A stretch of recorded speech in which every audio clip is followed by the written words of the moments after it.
Goodnight barn was listed on the National Register of Historic Places in 1974. It was a concern of the community to preserve the history of Charles Goodnight and preserve the barn. In 1994, the community got together and did the first preservation to secure the building by replacing the roof.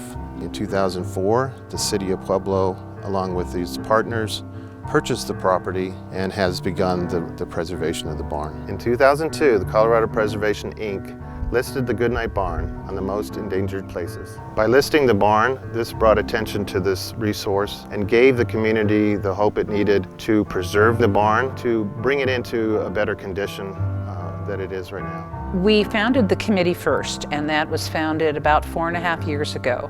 And it was founded to bring awareness to the condition of the barn. It had been started and stopped many times, and this time we decided we were going to follow through and see it finished. The Goodnight Barn Preservation, Inc.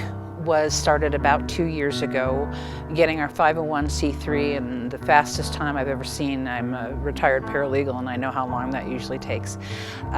We are now able to fundraise, and people can use it as a tax deduction. And the committee actually puts on the fundraisers, and the 501c3 does the large fundraising with grants. Through a grant from the State Historical Fund, we were able to take the next step and find out what we needed for the barn restoration. We did some ground penetrating to find out old foundations of walls. We also did an historical structural assessment. This allowed us to find out what the next steps were. The emergency stabilization was needed to hold up the barn.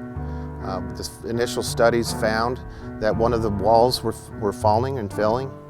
The west wall of the building is leaning, so we had to brace up the structure to prevent that from falling and collapsing. Charles Goodnight was the father of cattle drives. He and Oliver Loving formed a partnership bringing cattle over the Goodnight Loving Trail from over Raton Pass and into Colorado up to the gold mines. He was one of the first to do this, and he settled in the Rock Canyon Ranch area because he saw this area as being the perfect place for his cattle, being surrounded by bluffs and watered, and it was the perfect setting. Since the announcement of the restoration of the barn, we have received a lot of interest from the community, and a stakeholder group was formed, which comprised of the city of Pueblo, the county of Pueblo. We had the state parks, which is surrounding the barn property. We also had interested groups like the Goodnight Barn Preservation Committee. They were a big part in getting the outreach for the project. Really brought the project to the public eye. Some of the other stakeholders involved and funding sources were the Bob Johnston Foundation, the El Pomar Foundation, Gates Foundation, and the Gersick Foundation, a local organization. The end result of this barn restoration is to make it into an interpretive Western heritage center.